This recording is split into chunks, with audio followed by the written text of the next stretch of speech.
Earlier this week, Pinterest released their fall 2024 trend report, including all of the rising makeup trends that are being searched for the most this season. So today I thought I would work these trends into the ultimate Pinterest fall makeup look, and I also want to know what you think of these trends because some of them were predictable, others were concerning. So let's get started, but first, if you're new here, hi, my name is Miranda. This channel is dedicated to budget beauty. If that sounds like your vibe, hit subscribe. Okay, the first rising fall makeup trend according to Pinterest is glowy, dewy makeup, which is up 185% since last year in terms of searches on the platform. I am a little bit surprised with this one because I really did think that there was a shift kind of back into satin and matte finishes, and we were moving a little bit away from the glowy glass skin vibes, but apparently it's still going strong. And I guess that does make sense because in terms of makeup that's been released lately, we're seeing a lot of bronzing drops and glow drops. So glow is definitely still in its prime. And speaking of glow drops, I'm gonna start my makeup look today with the Milani Glow Drops Radiance Boosting Serum because it really does add a lot of dewiness, and I kind of want to focus it on my cheeks and not so much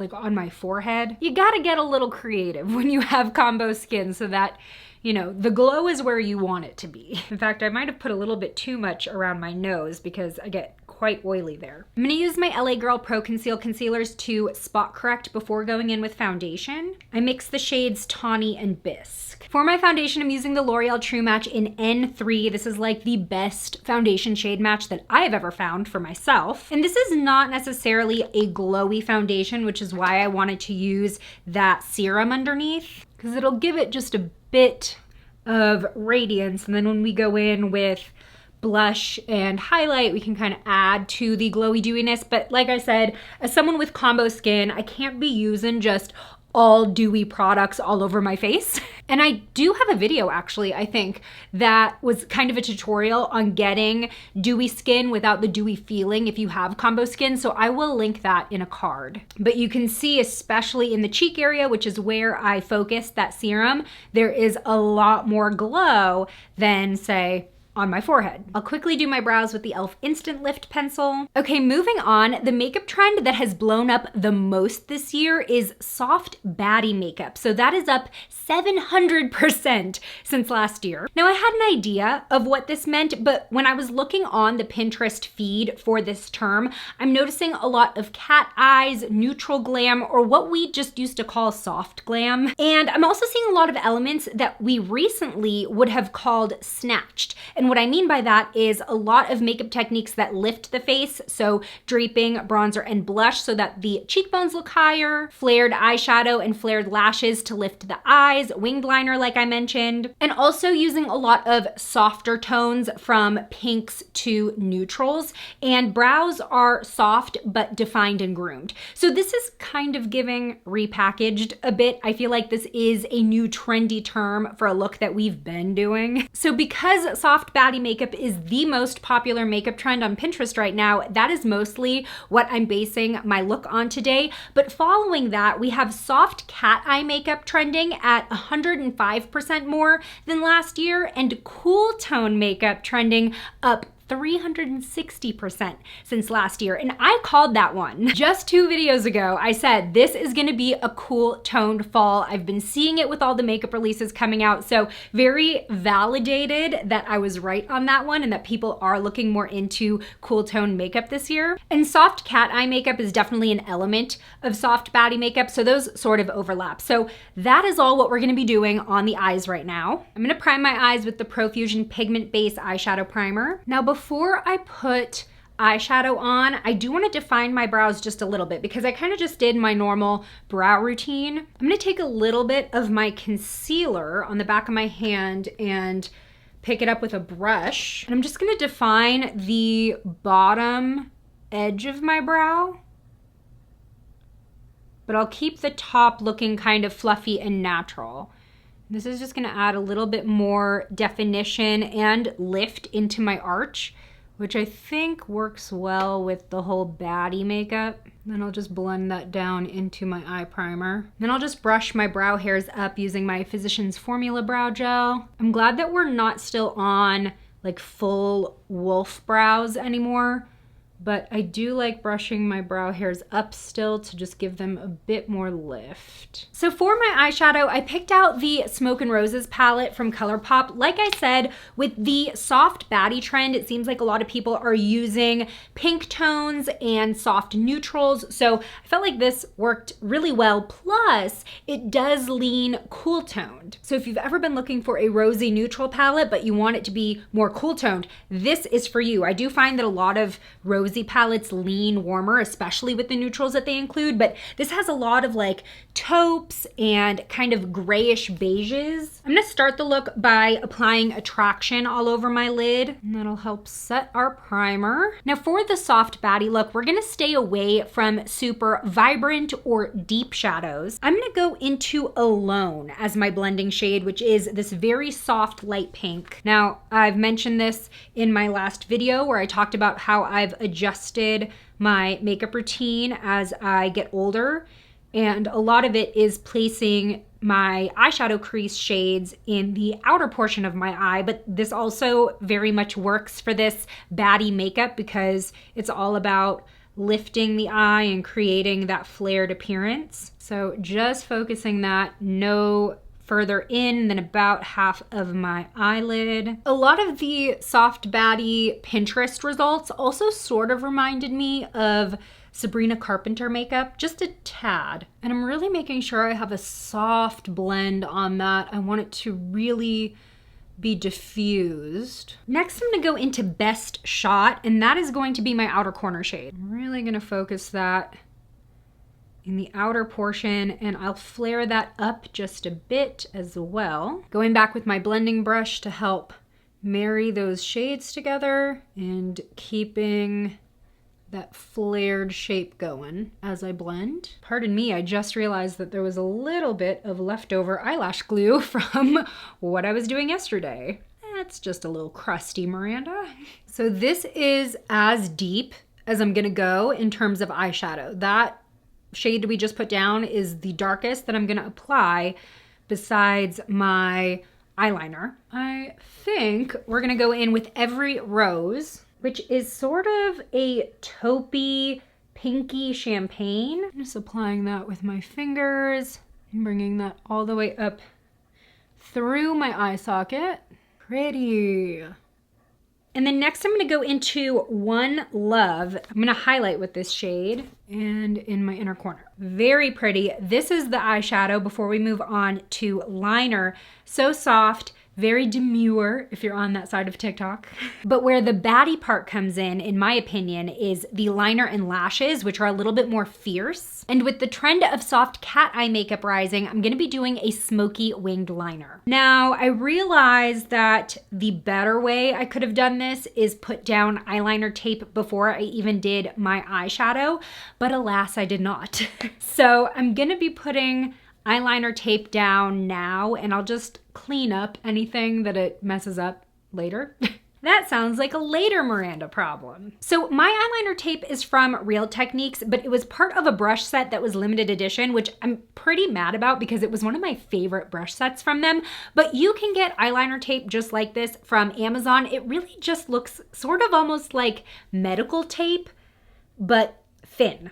But I do recommend staying away from Scotch tape because this is supposed to be skin safe adhesive. It's not going to cause irritation. I know that my skin actually does not like Scotch tape on it. I'm going to place that at the angle that I want my baddie eyeliner, which I'm gonna pretty much follow the angle of my lower lash line. Let me show you the brushes that are most helpful when creating a soft cat eye. So the one that I love the most, I've mentioned before, is the Sigma E06 winged liner brush. You can see how tiny this is. It's basically an angled brush, but look how skinny it is. Very, very precise, so you can get some sharp wings with this. You can also use what's called pencil brushes for this, where they're tiny, they're a little bit tapered at the tip, And I actually might still use one of these for blending and adding shadow. So in general, having one of these handy is great. And then in a pinch, you can just use an angled brush like as part of a brow brush. Whether the angled brush is attached to a spoolie or not, very versatile. So I'm gonna start by using my gel eyeliner. This is the Essence Stay and Play gel eyeliner in Black Raven. I wanna do a black smoky wing today. So I'm gonna apply the black liner in the outermost corner of my lash line. And don't worry about it getting on the tape, that's why it's there. And then using the Sigma brush, I'm going to blend that into a wing. Basically just dragging it along the edge of the tape, because when we take the tape off, it's gonna have a really sharp outline. And this is definitely my favorite pencil to use for a look like this because it blends so smoothly and it's so creamy for a little bit before it sets to be budge proof, so you have time to play with it and smoke it out. Now I'm gonna start pulling upward with the same brush, but leaving the wing alone. I'm just doing this on the lid part. And if you feel like you need a little bit more product, instead of putting it on the eye, just pick it up with your brush from the pencil. That way you're not over applying and then you need to blend out even more black. I just wanna kind of smooth out the wing a bit without adding too much more product. So that's where we're at. I also forgot that I didn't tightline, so I'm just gonna do that really quickly. Now with my same brush, I'm gonna dip into Smoked Out, which is this black shade in the same eyeshadow palette we just used. And I'm gonna go over the liner. And I am keeping this liner pretty focused on the outer part of my lid. I'm not bringing it all the way in, although I have seen some Baddie makeup looks bring it all the way in, and sometimes they even create an inner wing. That has never looked good on me. So I'm just focusing on a flared eye look. Just blending this shadow into my lash line so that the liner fades into my lashes, and going over the liner all the way up through the wing. About where the wing meets my lash line is where I'm gonna start to smoke this a bit by just going back and forth over the upper edge. And you can see that's starting to have a little bit more of a blurred, smoky effect. Now taking my pencil brush, I'm just gonna do a little bit of extra blending and smoking. I'm going into Whisper. This is a dark gray, although you can also use a cool brown tone for this. I'm just gonna use this to blend even more without adding more black. So again, kind of going over the black a little bit, but then pulling this shade more upward for a gradient smoky effect. I think I mentioned before, but I'm just gonna reiterate, you don't wanna do too much smoking toward the tail of the wing, because then it takes away from how tapered the wing is and how, you know, sharp that cat eye is.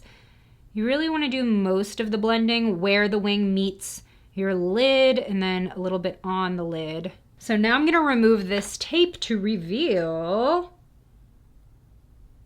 Now, I actually didn't ruin too much of my makeup in this area. I'm just gonna take my sponge, which should have a little bit of foundation left on it, and blend that out. A lot of the times if I'm doing smoky winged liner, I'll actually do my eyes first because of the tape. But no big deal. So good. I love when things work out. Okay, I'm just gonna do my other eye off camera. I'll be right back. Okay, we're back. We're matching, sort of. I think this one might be slightly longer, but that's just me nitpicking. You won't be able to tell once I put lashes on. All right, curling my lashes to prep for falsies. So like I mentioned, with this soft Baddie makeup, it is a lot of flare and lift. So I am gonna be using some flared half lashes, adding a very light coat of the Flower Beauty Dream Warrior mascara, and particularly coating the inner lashes. Since I'm using half lashes, those won't have falsies over them, and keeping it pretty light in the outer corner. I'm going back into this pack of kitten lashes from Salon Perfect. I used these a few videos ago. Now these are technically half lashes, but I do still have to trim them because I have small eyes and they practically reach my inner corner. So for these, I think I'm gonna cut from the outside, maybe like 2 notches from a brand that's like at Walmart. These are exceptionally fluffy and soft and wispy. I love how they flare out the eye. Now, before we move on to blush, which I mentioned I was gonna do sort of a snatched blush and highlight look, I wanted to point out that there's something called Igari Makeup trending on Pinterest that's up 460% since last year. And after doing a little digging, it's based on a Japanese makeup artist named Igari Shinobu. And Pinterest describes this as a flushed makeup look. And just looking through the feed, I think particularly it's about very pigmented blush being placed more toward the center of your face, like right on the apples of the cheeks, as well as over the nose. I've also seen it referred to as drunk blush, so I guess, you know, just being flushed, I guess that makes sense. And also I've seen some descriptions of Igari blush mentioning emphasizing under eye bags with highlighting and contouring, which, like, I don't feel like I need that much help in that department. And that is also all about using a lot of pigmented pink tones as well. So I wanted to mention that. It's definitely an interesting trend that's becoming popular. I don't think that would look good on me at all. If you are interested in me trying it out, then maybe I'll put it in a YouTube short, but it doesn't quite fit in with the soft Baddie makeup that we're doing today, but I just wanted to share that as well. So let's go in with some contour. Today I'm gonna use the Revolution Ultra Cream Bronzer in medium, which is a really good contour shade for me. And I'm using my Sigma Soft Angled Cheek Brush, and as a reminder, you can use my code /beauty for a discount at Sigma, and that code does stack with site sales. So I am going to create a very lifted contour, starting basically at my temple, bringing that in, and I'll add that into my hairline as well. Kind of get some of that excess product off before I really start blending. This bronzer is just a nice neutral shade for me, so I'm able to really create that sculpt with it versus a more warm bronzer. Look at that lifted cheekbone though. I'm trying to decide what blush to use because I still want to emphasize the glowy, dewy makeup trend. Okay, why don't we try a new product for this step? I have the new Essence Baby Got blush in the shade Pinkalicious. I don't know how pigmented these are supposed to be, so I'm gonna put it on my hand first, despite it coming with like a little sponge applicator. Ooh, yeah, I like that. And it's a nice cool toned pink. And for this, I'll use my e.l.f. liquid blush brush. And I'm gonna keep that pretty high on the cheekbones. Ooh, yes. Beautiful. It is radiant and quite pigmented. I'm gonna need to blend this out, and I don't think we're gonna need any more color. And again, with the Baddie makeup, we are really draping it, so I am blending this into my hairline at my temples. It's gonna pick up a little bit more product with my sponge because I realized this was a bit pigmented for what I was going for. Yeah, that's really nice. And to really drive home the glowy, dewy makeup trend, I'm gonna be using the Physicians Formula Butter Glow Liquid Highlighter. And I love this because it is so glowy and beamy without being glittery. Put this a little lower than I wanted to. I'm really trying to keep my highlight away from my under eye area because I feel like it makes my under eyes look a little bit more sunken in, but sometimes I forget because old habits die hard. Now I have to make both sides match, so. I love this highlighter. It is so beautiful. Look at that dew. I am realizing that I did not contour my nose. Let me do that really quickly. Add the littlest bit of highlighter on it as well. According to Pinterest's Fall 2024 Trend Report, we have 2 lip makeup trends on the rise, and y'all, I'm concerned. The more predictable trend on the rise is glossy lips. That's up 175% from last year. However, concealer lips are trending in 2024. This search term is up 92% since last year, and to me, it's just as bad as low-rise jeans coming back. I can't. Let's give it a shot. Not happy about it. Not happy one bit. I'm gonna start by lining my lips with the ColourPop Lippy Pencil in Oh Snap. This is actually really close to my natural lip shade, just slightly rosier. Now I have them outlined, but I'm gonna bring this shade also in from like the outer corner of my lip, because you know we're gonna gradient this. I'm just gonna blend that with my pinky, grabbing my concealer. Cannot believe I'm doing this. I think I'm going to apply it to my lips with a brush just to really get it in a thin layer, because let's face it, concealer doesn't feel great on the lips. It's not meant to be there. I'm going to tap this in the inner portion of my lips, just as if I was doing a different lip combo. And I'm just blending with my finger into the lip liner. Why do I sort of like it? I think the millennial in me is coming out because I don't mind it. Now, because glossy lips is also trending, I do want to add gloss on top of this look, and I'm going to be using a very authentic gloss shade for the concealer lip trend. This is the NYX Butter Gloss in Fortune Cookie. As you can see, this is a very light sort of peachy nude shade. I'm going to tap it over where I put concealer. Oh yeah, this is the cherry on top. Yep, those are concealer lips. Oh, so you thought I was a professional influencer, yet here I am sitting, having already styled my hair, and I forgot to put on setting spray again. As I was attempting to do something with these very overgrown bangs, which I will now have to restyle, I realized that we could go a little bit more glowy dewy with the face for the sake of the trend. So I'm gonna apply the Flower Beauty Seal the Deal Luminizing Setting Spray. Also, in the hair section of this Pinterest trend report, bangs are back, baby. I don't know about the sprayer. The mist is fine, but it's like really hard to press down on this. Okay, how do we look now? Oh yeah, I think we're good. That definitely emphasized, especially on the cheeks where I have that glow serum, the liquid highlighter. Yeah, I like this. Okay, now we gotta do something with the bangs again. So with the exception of the Igari makeup trend, which I did not attempt today, this is pretty much your ultimate Pinterest makeup look for fall 2024. And you know what? I'm not gonna lie, I am really into it, lip look and all. I'm just as shocked as you are. So tell me in the comments, what do you think of these rising fall makeup trends according to Pinterest, and which ones would you try in your own makeup routine? Thanks so much for spending time with me today. If you want to keep watching, join me over in this video next, which is all the ways I've tweaked my makeup routine after age 30 so I can avoid getting filler. I'll see you over there. Bye!